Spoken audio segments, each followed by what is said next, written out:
ఓం శ్రీ లక్ష్మీ నృసింహాయ నమః. శ్రీ లక్ష్మీ నరసింహస్వామి వైభవం 9వ అధ్యాయం. ధ్రువ నక్షత్రం. నారదుడు ధ్రువుడికి ముక్తి మార్గాన్ని బోధించి ఆ బాలుడిని మధువనానికి సాగనంపి అక్కడి నుంచి ఉత్తానపాదుని దగ్గరకు వచ్చాడు.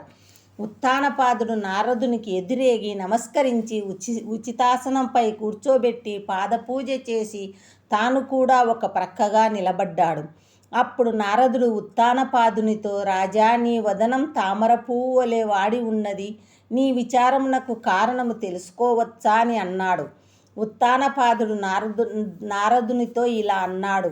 మునీంద్ర, నా కుమారుడు ధ్రువుడు 5 సంవత్సరాల పసివాడు. నేను వాడి ఆలనా పాలన ముద్దు ముచ్చట చేయలేకపోయాను. సురుచి వ్యామోహములో సునీతిని ఆదరించలేకపోయాను. నా తొడపై కూర్చోవాలని ముచ్చటపడ్డాడు. పినతల్లి మాటలు కలిగి ఇల్లు వదిలి వెళ్ళాడు. వాడు నగరాన్ని వదిలి వెళ్ళిన తర్వాత గాని నాకు బోధపడలేదు. పసివాడు అడవులలో క్రూరముగాలు, సర్పాలు మొదలగు వాటి బారిన పడతాడేమోనని భయపడుతున్నాను.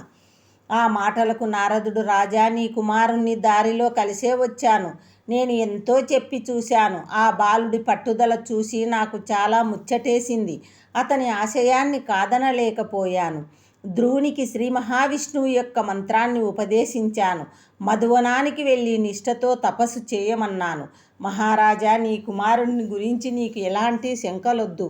శ్రీహరి సర్వదా కాపాడుతాడు.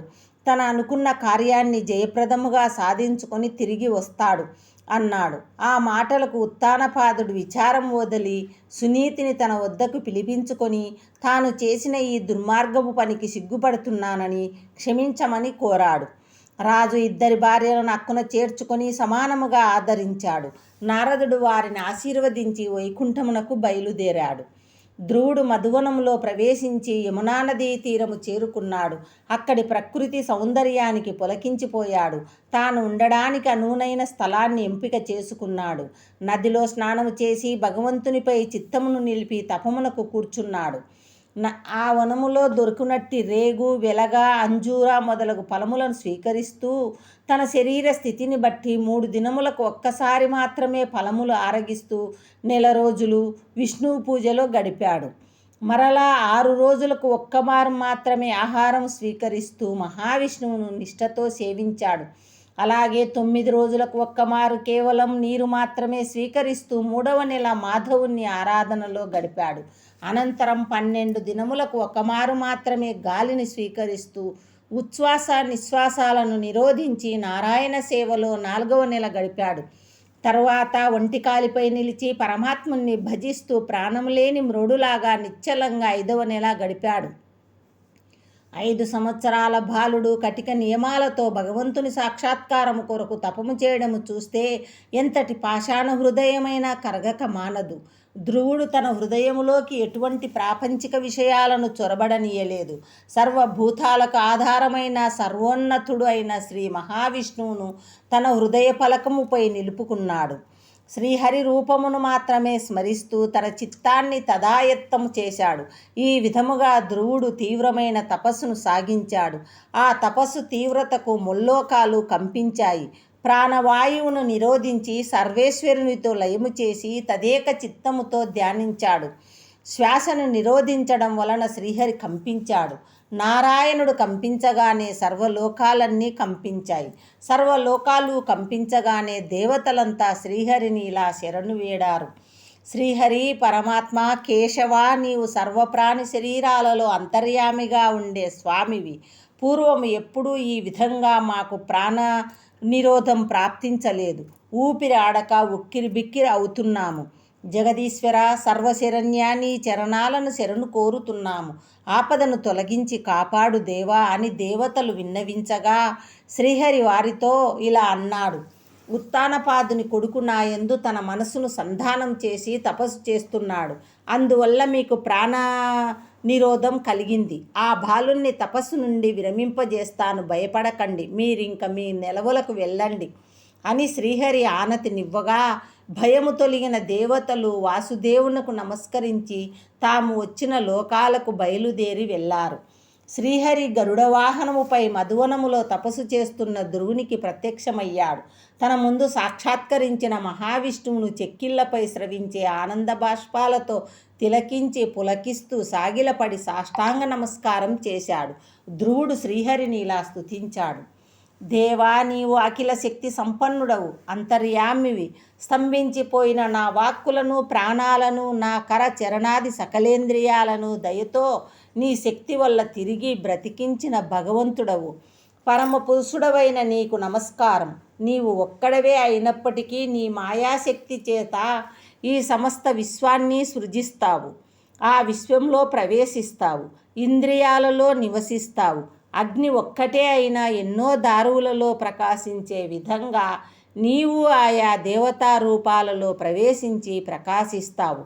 పద్మనాభ, నీ పాదస్మరణం వల్లను, అనురాగసుధలు చిందే నీ కథలను వినటం వల్లను ప్రాప్తించే పరమసుఖము స్వాత్మానందంతో సమానమైన మోక్షంలో కూడా లభించదంటారు. శ్రీహరి, నిర్మలాత్ములైన నీ సేవయందు ఆసక్తులైన భక్తులతో నాకు మైత్రి చేకూర్చు.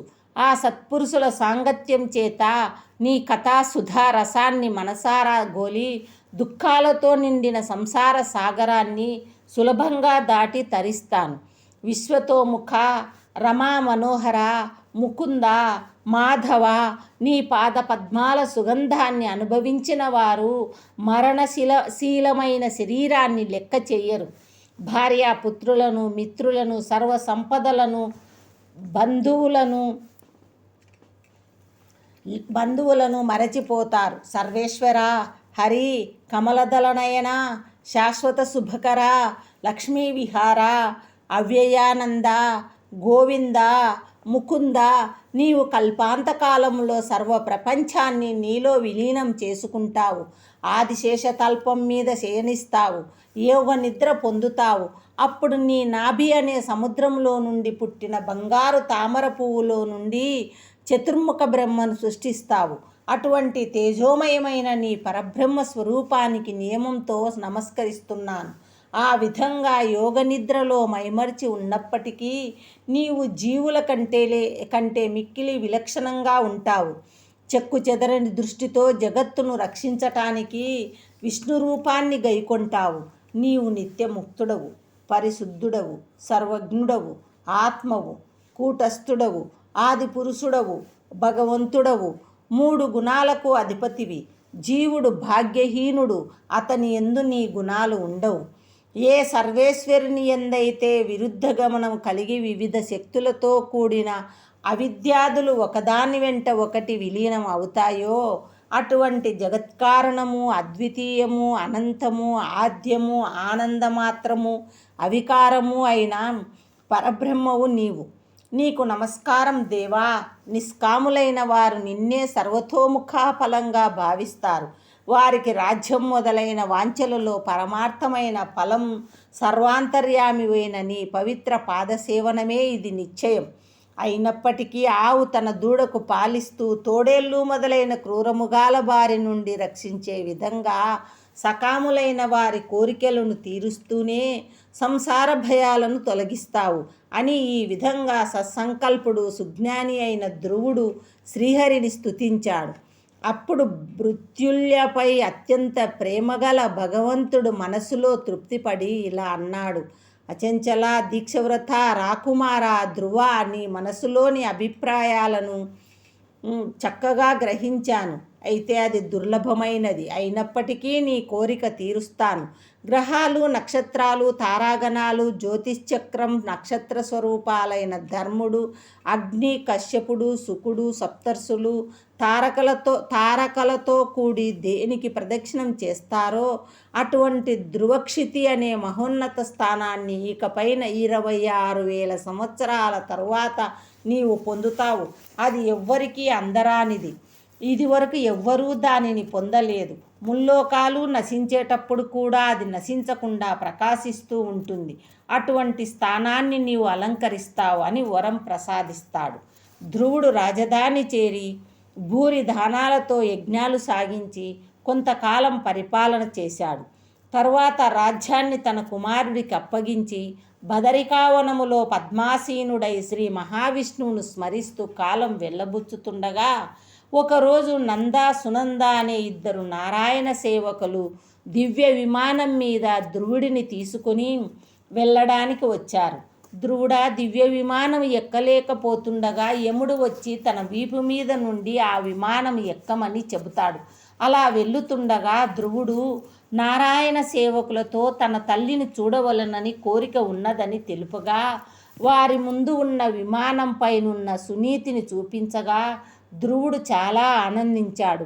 నేటికి మనకు కనిపించే ధ్రువ నక్షత్రము ధ్రువుడి నారాయణ భక్తి సామ్రాజ్య పాలన ఫలంగా లభించినదే అని చెబుతారు. జీవుల జనన మరణాలకు కాలమే కారణం. అంతేకాక కర్మ సంబంధాలైన దుఃఖం మొదలైనవి దేహాభిమానం కారణంగా మానవునికి కలుగుతూ ఉంటాయి. స్వప్నంలో వలె నేను నీవు అనే భేదబుద్ధి అజ్ఞానం వల్ల కలుగుతుంది. సర్వభూత స్వరూపుడు, అధోక్షజుడు, సంసారబంధ విమోచకుడు, పూజింపదగిన పాదపద్మాలు కలవాడు, అంతములేని అపరిమితమైన శక్తి కలవాడు, త్రిగుణాలతో నిండిన మాయలేనివాడు అయిన భగవంతుని సేవించుదాం, మేలు పొందుదాం. శాంతి శాంతి శాంతి. 9వ అధ్యాయం సంపూర్ణం.